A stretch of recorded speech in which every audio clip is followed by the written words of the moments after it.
¿Cómo andan? Hay gente parada allá al fondo. Se pueden sentar acá adelante, che. Me da cosa que estén parados. Miren que hoy a la mañana vamos a resolver todos los problemas de la macro en Argentina, así que yo diría que se sienten. No, en broma, pero en primer lugar, gracias y felicitaciones a este fantástico Congreso de Economía Internacional, además, cuarto congreso. Felicitaciones, bueno, aquí veo al decano, a las autoridades particularmente de la carrera de Economía también, a los docentes, a las docentes de la carrera de Economía. Y pregunta para saber, ¿acá hay estudiantes de otras carreras también? ¿De dónde son? ¿Contabilidad? ¿Comunicación? ¿Administración? ¿Quién más? Economía, bien. Gestión ambiental, ¿qué más? Allá al fondo,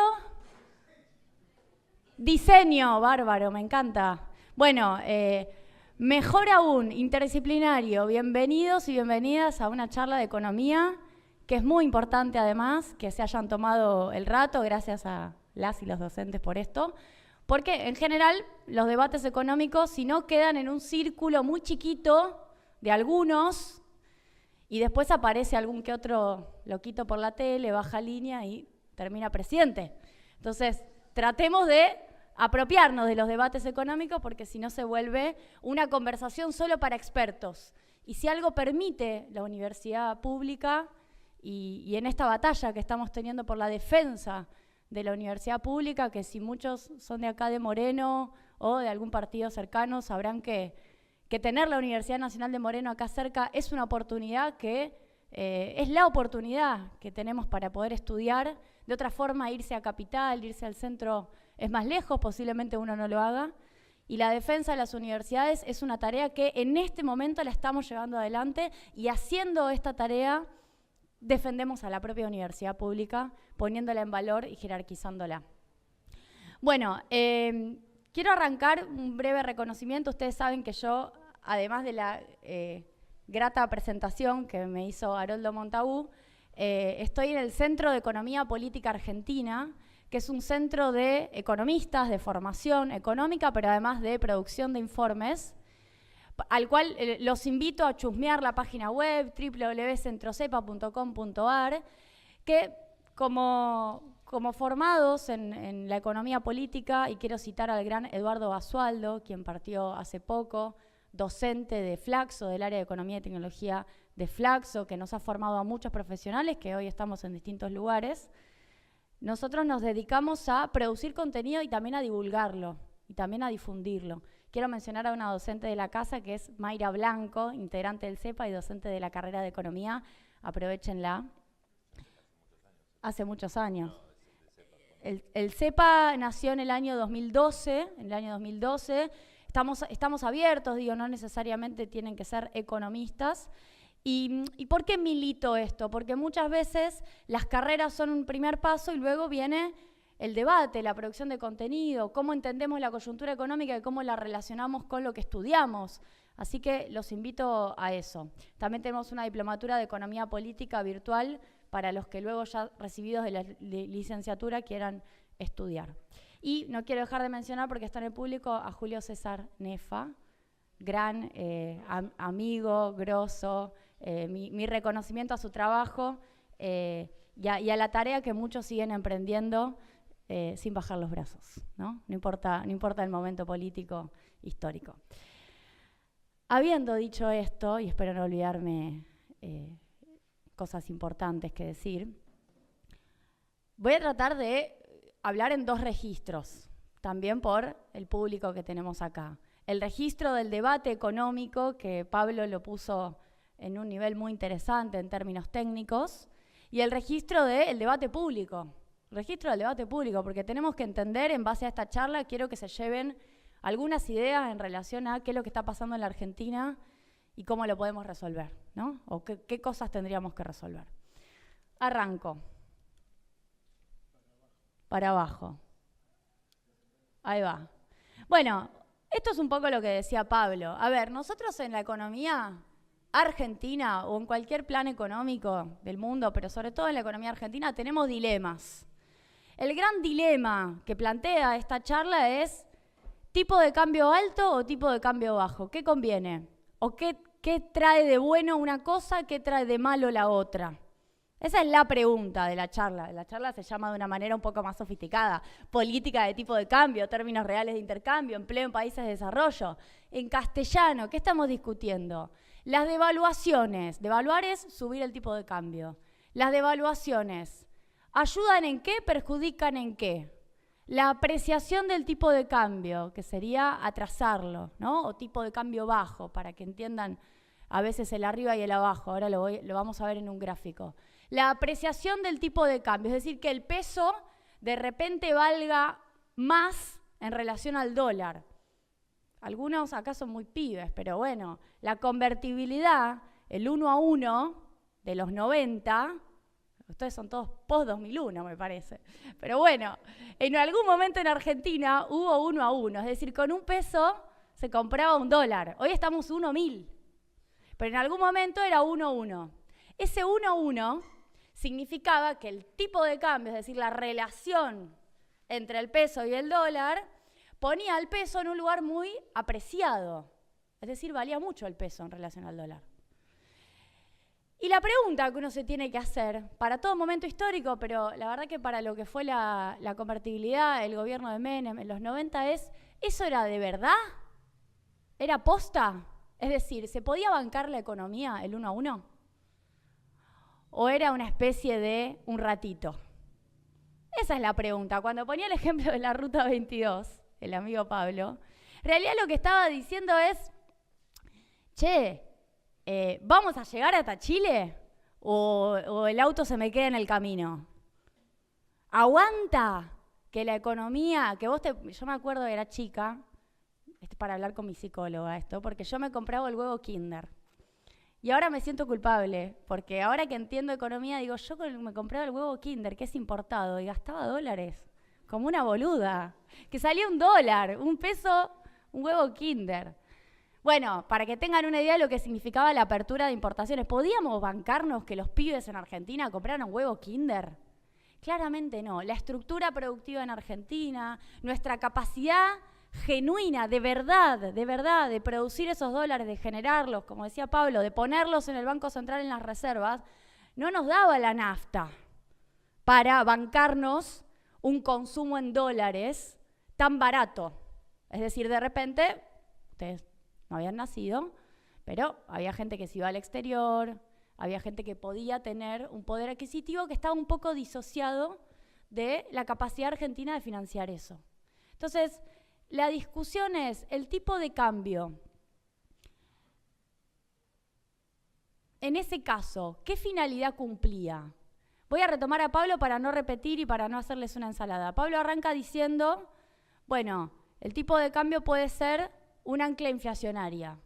Claramente, en la década de los 90, porque si yo les estoy diciendo, ojo porque ese tipo de cambio no se sostiene, en algún momento te explota por los aires, ustedes me dirán, bueno, entonces, ¿por qué Menem o por qué Cavallo, que ahora también asesora al gobierno actual, puso el tipo de cambio en 1 a 1? Bueno, tenía otro objetivo. ¿Cuál era? Ancla inflacionaria. Es decir, en una economía en donde los precios se mueven al ritmo del dólar, la decisión en la década de los 90 fue paro la inflación poniendo el tipo de cambio fijo. Podemos decir que se extendió durante muchísimo tiempo esa decisión, pero bueno, inicialmente no estuvo mal, y lo frenó ahí. Y de esa manera frenó la inflación. Hoy está pasando algo muy parecido. Hoy el tipo de cambio no está fijo, pero se mueve a un 2% cada mes con una inflación que va más arriba. Podemos decir que la recesión, la caída de la actividad económica, le está brindando una ayuda fenomenal al proceso de desinflación. Pero en este caso, nuevamente, el atraso del tipo de cambio, la apreciación cambiaria, te ayuda como ancla inflacionaria. ¿Bien? ¿Me siguen hasta acá? Bueno, ahí tenemos el primer dilema. ¿Para qué queremos el tipo de cambio? La devaluación, y acá lo ponemos un poco, la devaluación. En realidad tengo un cuadrito un poquito mejor.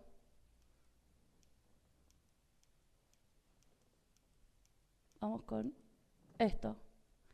La devaluación, ahí tenemos 4 cuadrantes. Tipo de cambio real alto. Genera efectos positivos en un aspecto.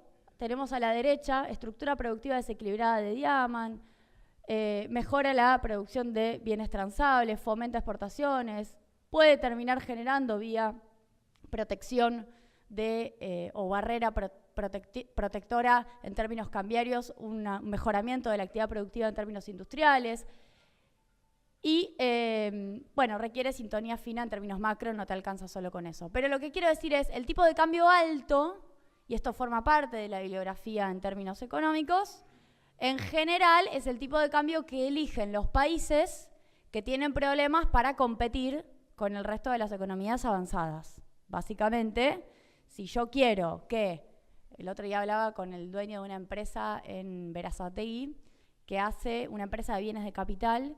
¿Vieron la Coca-Cola de vidrio que tiene el dibujito que dice Coca-Cola? Bueno, eso lo hace una empresa argentina que tiene el molde, en realidad se llama matriz de acero, con el dibujito de la Coca-Cola. La hace desde hace 60 años. Si yo quiero que esa empresa, se la produce por ejemplo también a Rigoló, Rigoló es la principal fábrica de vidrio de la Argentina, yo quiero que esa empresa pueda competir con una matriz del exterior, bueno, la ayudo, porque la empresa de Berazategui no tiene el nivel de competitividad por el momento, por ahora. Si sostuviéramos este modelo o un modelo industrial durante mucho tiempo, capaz que sí, pero tiene el nivel de competitividad como para bancársela. Entonces, ¿qué hago? Pongo el tipo de cambio más alto, le genero una barrera en términos de importaciones, quizás le saco una medida antidumping, ayudo para que pueda tener mercado interno de esa manera.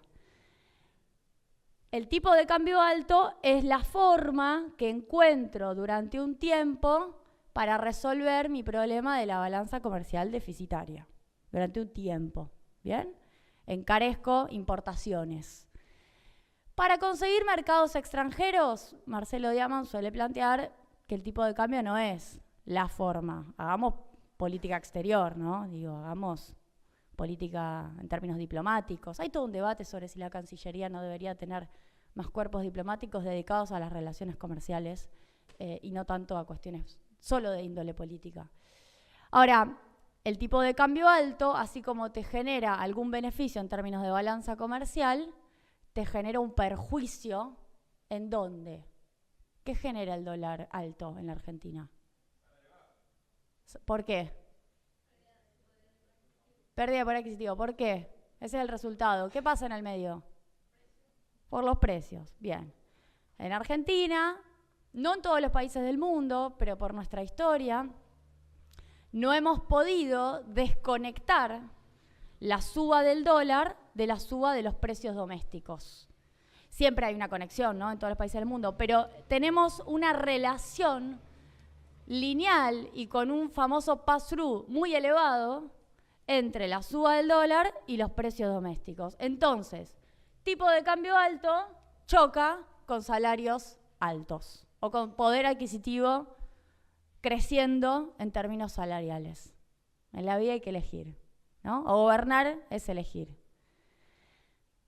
Ese es un gran dilema en la historia económica argentina. ¿Qué hacemos?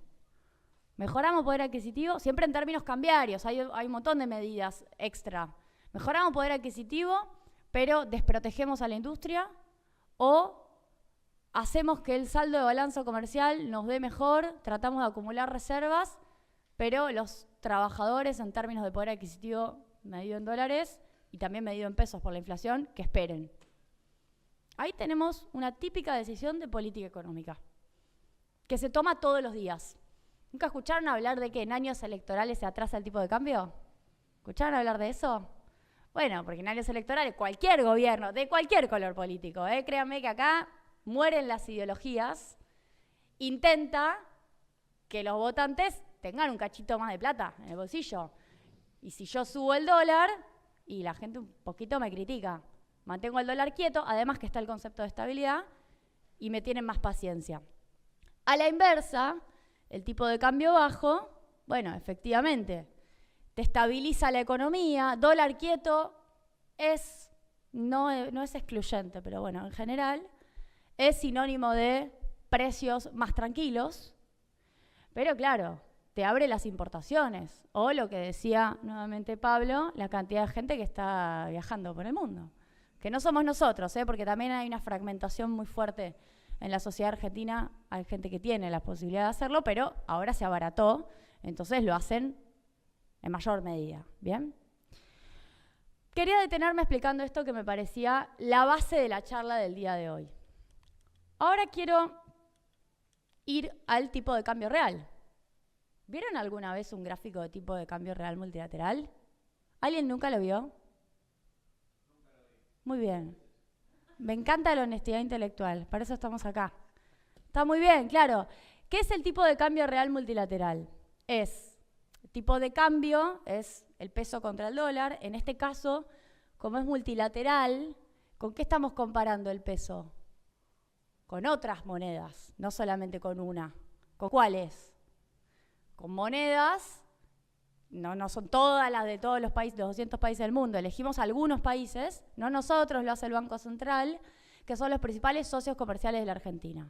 Brasil, China, luego viene la Unión Europea, y en cuarto lugar recién viene Estados Unidos, como para que tengan una idea que no es solo con el dólar. Real, yuan, euro y después dólar. Guarda con el tipo de cambio bilateral con Estados Unidos, que lo que tenemos que mirar es el multilateral, que Brasil devalúe, para nosotros es un problema en la balanza comercial. Hay una frase de Cavallo, que creo que fue en el 99, cuando nosotros estábamos atados con el 1 a 1, por decisión de Cavallo, todavía, y Brasil devalúa, y dijo algo así como, devaluar es hacerle trampa al vecino. No es hacerle trampa, es tener política monetaria autónoma, hay que decirle al señor Domingo Cavallo. Pero bueno, claro, la Argentina se había atado, se había puesto un ancla para no tener inflación. ¿Cuál era el costo de eso? Y teníamos un déficit en cuenta corriente impresionante. Bueno, lo que les quiero mostrar, esto va del 2004 al 2000, ahora, a agosto, julio, en realidad me quedó medio viejito, pero bueno, julio del 2024, 19 de agosto. Para arriba es devaluación, para abajo es apreciación, ¿bien? Arrancamos por el final. Más o menos, a mitad de agosto estaba en 9,48.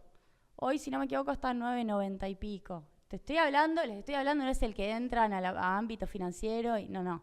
Este es el tipo de cambio mayorista, ¿bien? Después hay uno minorista, o sea, nadie compra a este valor, es al cual se hacen las transacciones en el mercado único y libre de cambios, pero después está el minorista, que está un poquito más alto. Bueno, 9,48. Si se fijan la devaluación que hizo Milei en diciembre, ¿ven que arriba dice 13 de diciembre 1736? Bueno, para hoy tener el mismo tipo de cambio real, es decir, el valor del tipo de cambio de diciembre, tendríamos que llevar el dólar a 1.700 pesos. ¿Y por qué pasa eso? ¿Por qué se produce esa baja del tipo de cambio o esa apreciación? Bueno, porque después de la devaluación de Milei hubo una inflación galopante. Y la inflación hizo atrasar el tipo de cambio muy fuertemente. Se los voy a explicar más fácil todavía. A ver, me voy a parar. ¿Esto llega? Ay, gracias.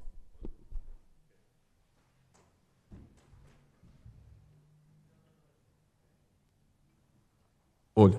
Excelente. A ver si se entiende. Devaluó, ¿se acuerdan que estaba a 3.50? Y de repente lo llevó a... ¿Cuánto lo llevó? 800. Bueno. ¿Y qué pasó el mes de diciembre? ¿Cuánto fue la inflación? 25. Pero ¿cuánto fue después el tipo de cambio? ¿Cuánto aumentó al mes siguiente? 2. ¿Y cuánto fue la inflación de enero? 20. ¿Y cuánto aumentó? 2 el tipo de cambio. ¿Y cuánto fue la inflación de febrero? 13. ¿Y cuánto aumentó el tipo de cambio? 2. ¿Y cuánto fue la inflación de marzo? 11.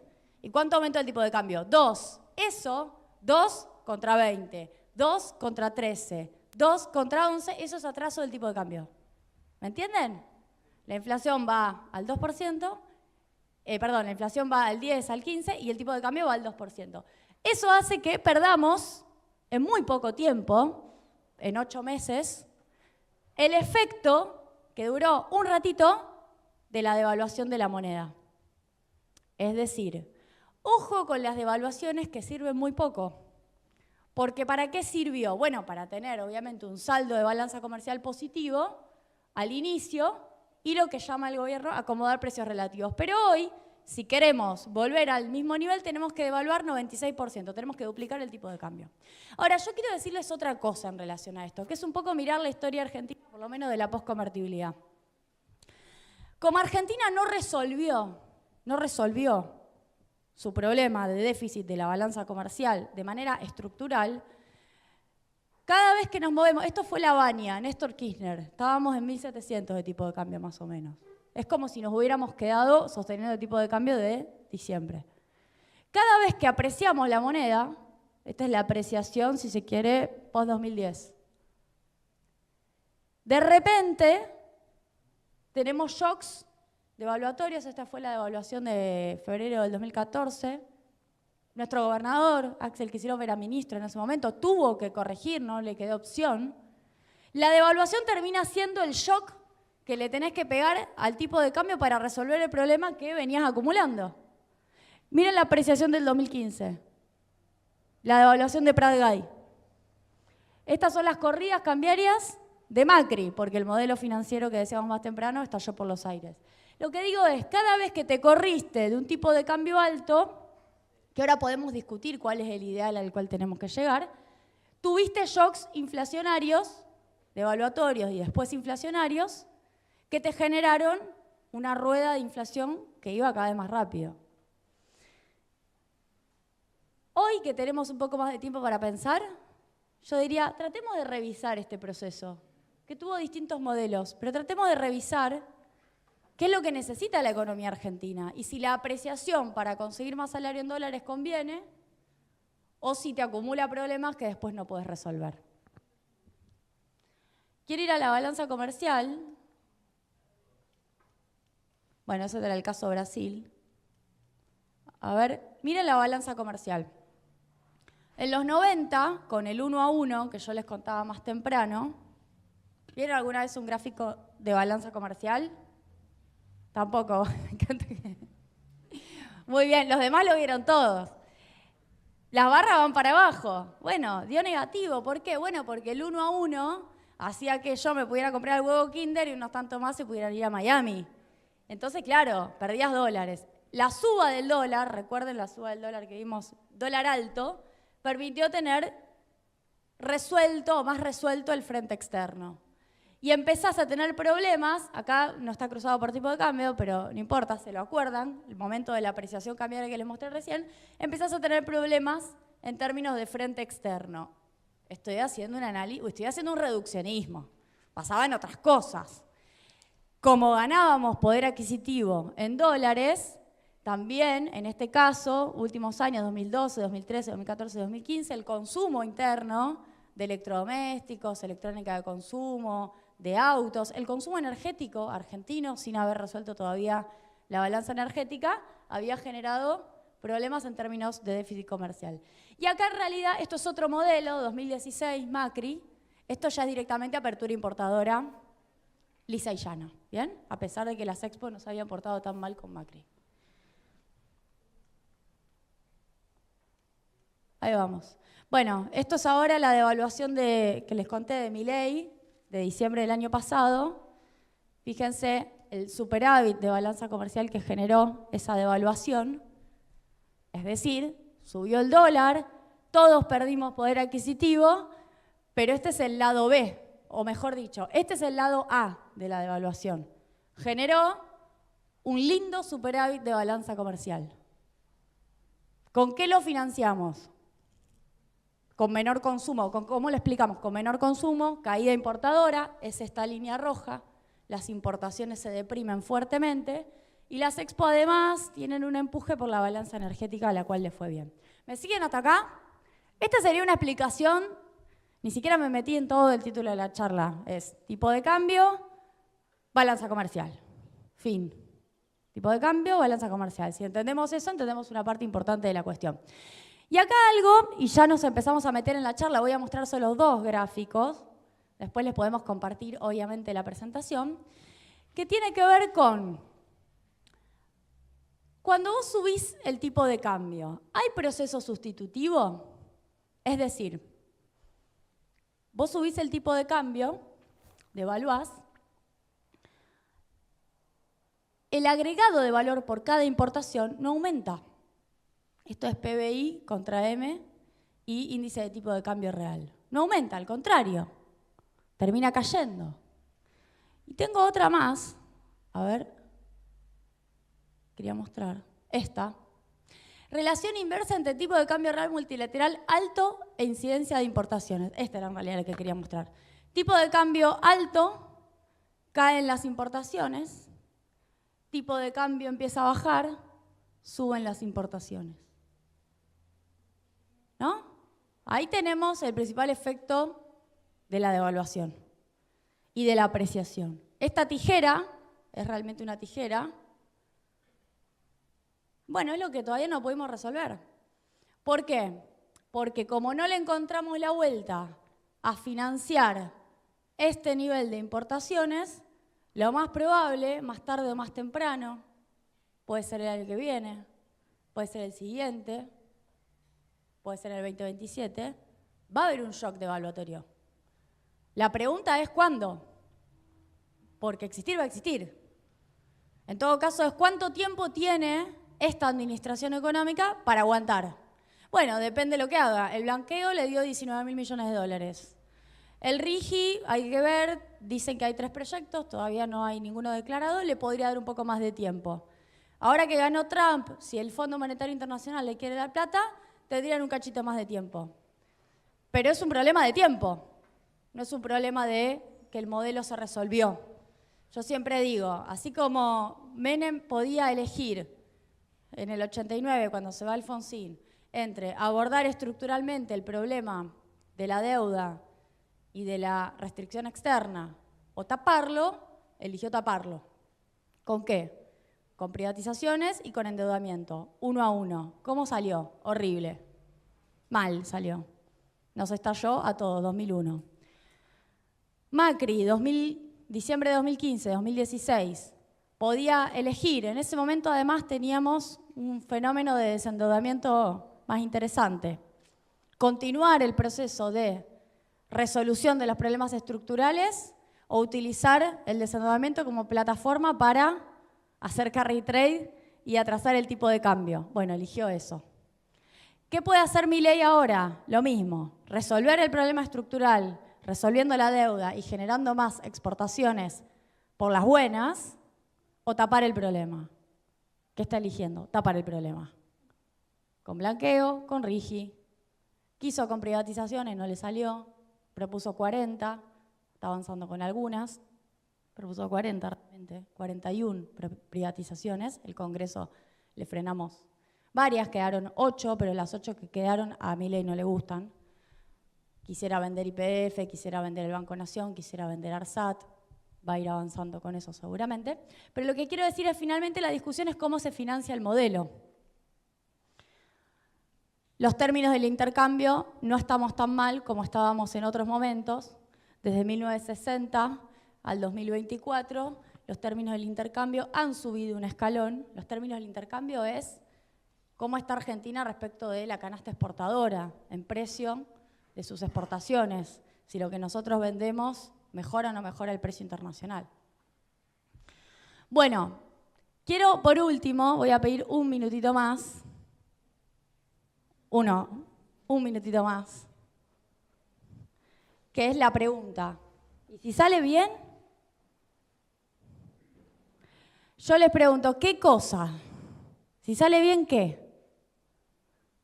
Bueno, algunos datos como para cerrar. ¿Quién ganó, quién perdió primer semestre? Intermediación financiera, minería, electricidad y gas, por arriba del promedio. Construcción, industria, manufacturera y comercio, por abajo del promedio. Hay ramas que les va bien y hay ramas que les va mal. Eso, la macro te lo esconde. Hay algo que decía Pablo al inicio que me pareció interesante, lo anoté, que decía plan de estabilización no es plan de desarrollo. Claro, la inflación está bajando, sí, se está estabilizando en términos macroeconómicos, hay perspectiva de mayor estabilidad, si se quiere. No quiero decir que no hay una expectativa de devaluación, porque un poco sí, pero no hay una expectativa de inflación de 200% como el año pasado. Ahora, el cambio estructural que está ocurriendo adentro de la matriz productiva es como el iceberg, vemos la punta y abajo está pasando esto. No hay plan de desarrollo para aprovechar la macro. La macro, estable, el tipo de cambio estable, tener reservas en el Banco Central, la posibilidad de ordenar las principales variables, tasa de interés, tipo de cambio, inflación, salario. ¿Para qué es? ¿Es un objetivo en sí mismo o es una herramienta para potenciar el modelo de desarrollo? Se supone que lo segundo. Yo no quiero solo macro estable, quiero macro estable para un país que pueda producir más, para que contenga con empleo a los 47 millones y, si es posible, con salarios que van creciendo. Bueno, macro estable, pero con esto detrás. Bueno, acá tenemos que oil and gas y minería son la gran explicación de estas dos actividades que les va muy bien. Ahora voy a mostrar eso.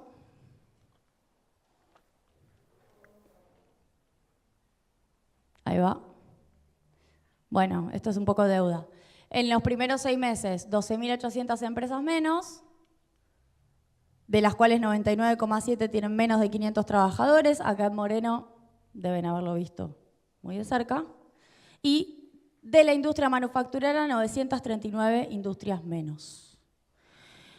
Por último, 49.900 trabajadores menos en la industria manufacturera. Por último, ¿cuáles son los problemas de la macro que igual en algún momento Milei tiene que abordar y que con baja de inflación todavía no se resolvieron? Ni con eliminación del superávit, eliminación del déficit fiscal tampoco se resuelve. Es el pago de deuda del año que viene, 17.000 millones de dólares, de los cuales 9.000 millones son de privados, 3.000 millones son del Fondo Monetario Internacional, puede bajar un poquito por sobrecargos, pero en torno a eso, y 5.100 millones de dólares solamente de bilaterales. Esto es solamente deuda en moneda extranjera. ¿Se paga con superávit fiscal? Pregunto. Y las reservas, sin embargo, y con esto prometo que cierro, en 5.500 negativo, pero van a aumentar por el blanqueo. Van a aumentar, van a mejorar. Bueno, no quería dejar de hablar de actualidad, como han visto. Me parece que una parte importante de la comprensión de un panel como este tiene que ver con la relación con los temas actuales. Así que cualquier cosa, hacemos debate y preguntas al final. Muchas gracias.